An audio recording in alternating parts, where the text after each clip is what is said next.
Season 39, War number 5, and we are up against Swedish Alliance. This time my team will be Tigra, Omega Sentinel, and Valkyrie. I will be taking path 6 in section 1, as well as that Scorpion on the Ebb and Flow knockdown node. And then I'm taking path 5 in section 2, as well as that Jabari Panther and Gorr, and then all the right side mini-bosses.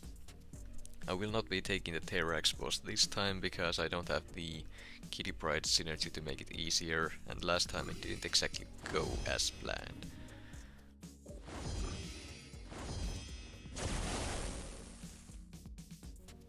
Up first we have a Human Torch on the Spiked Armor node, and I'm taking this fight with Valkyrie, and I am using an advanced power boost to get to my special 2 faster for this fight and the fight after this one.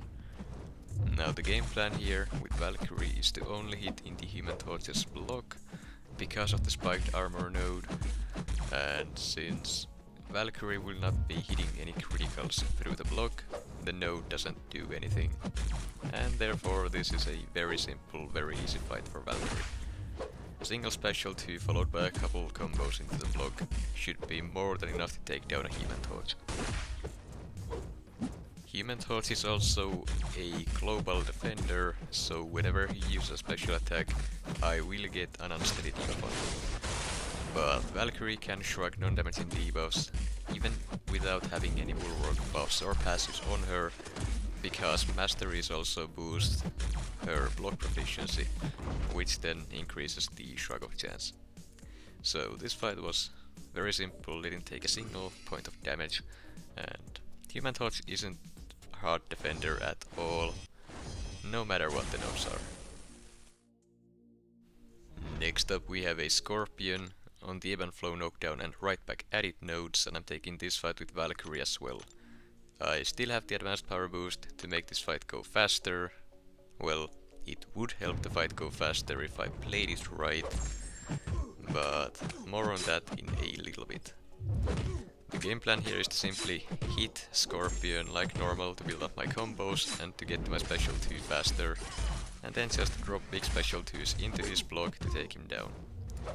Now while his Scorpion sense is active, he has a chance to evade. So during that time, the plan would be to only hit into his block, because he doesn't evade on blocked hits.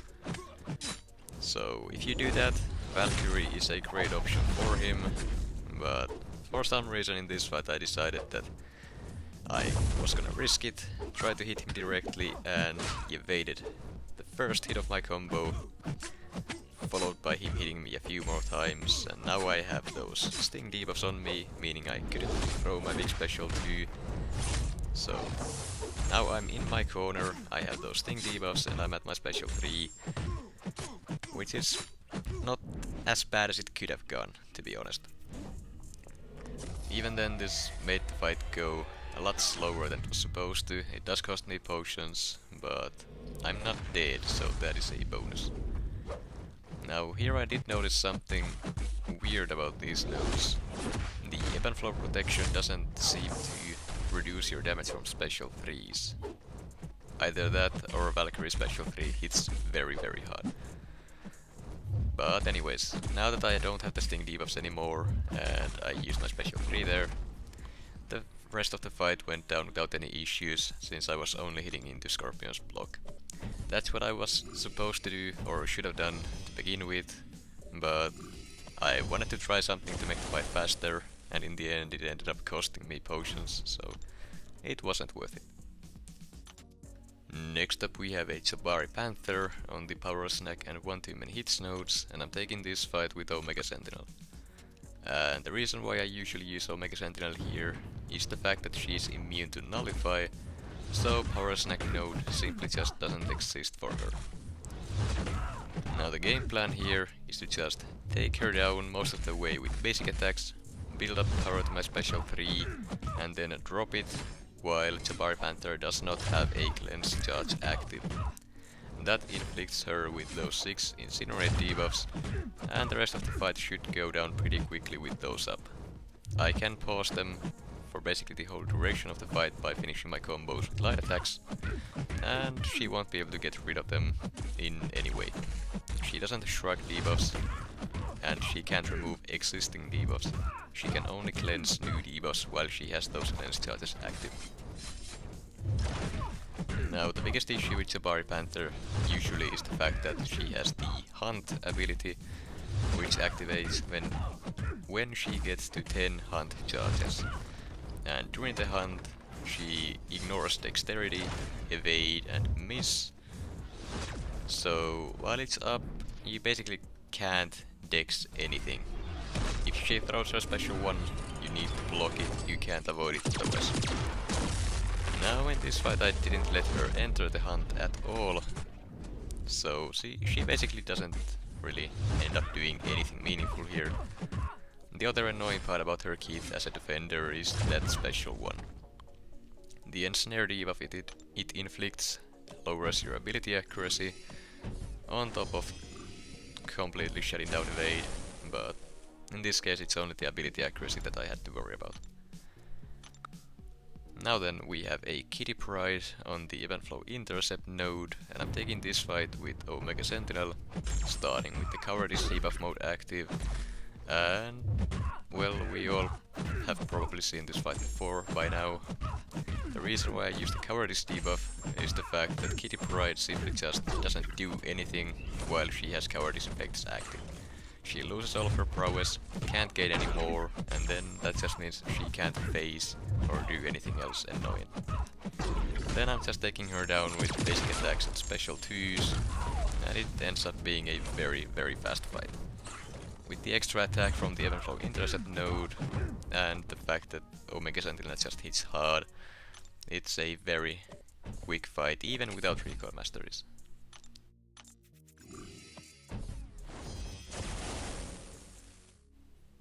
Next up we have a Rintrah on the event flow intercept and mighty charge nodes, and I'm taking this fight with Valkyrie.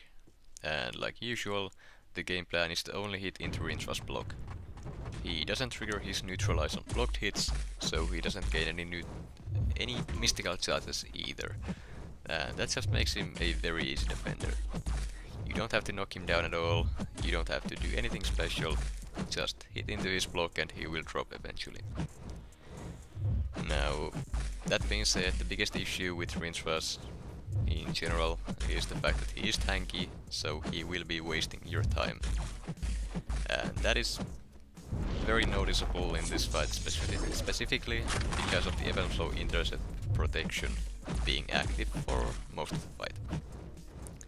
I will be going for an intercept to remove the protection before dropping my special 2 to make the special hit a lot harder. And I did also remove it there, but that was just an accident. I didn't mean to land an intercept. I just saw the opening and went for it, even though I didn't have to, and I shouldn't have done that either. Now I'm getting pretty close to my special 2, so I just need to line it up properly, get an intercept off, and then dash back quickly, drop the special to make Rintrah hold block, and then just he will block the whole special 2, and me getting the extra damage from the intercept node, it hits very hard. That single special 2 took about 1/4 of his HP, which is a lot for a single special. Now for the rest of the fight I'm simply just hitting into his block to take him down slowly but surely, with the block damage as well as the instant bleeds, and yeah, it's a pretty long fight, almost 2 minutes, but it's a very safe fight and very easy to do as well.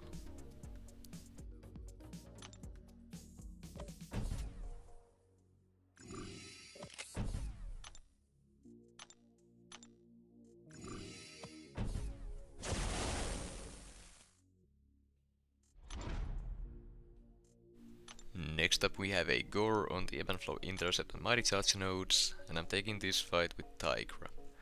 I'm putting on mystic power boosts here, even though Tigra really doesn't need them for this specific fight, because I still have 2 more Tigra fights to take after this one.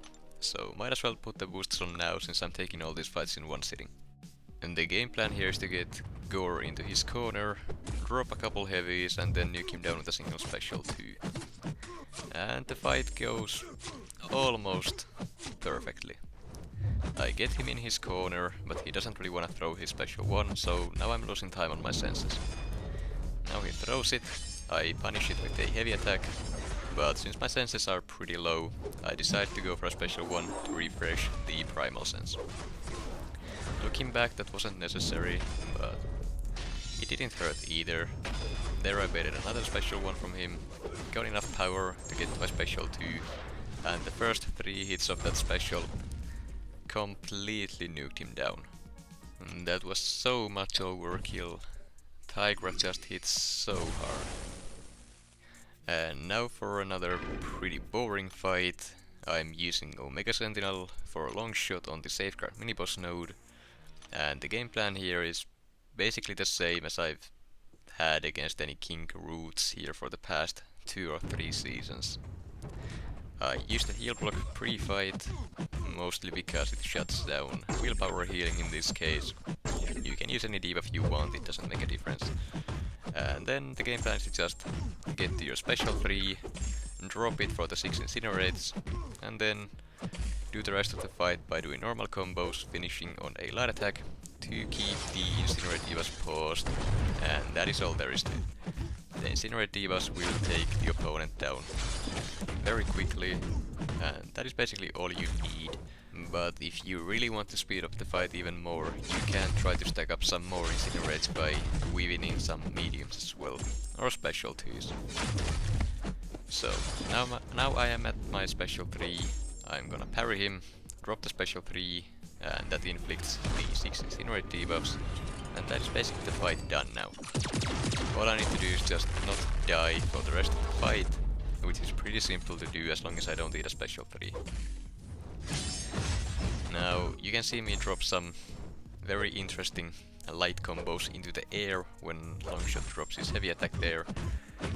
The reason why I do that is to simply avoid giving him too much power from those first 1 or 2 lights. Since I only need the final hit of the combo to land to pause the debuffs, I try to avoid hitting him any more than I have to. Looking back, I could probably just also spam parry heavy after the special 3 and get the same result, but either or, both ways work.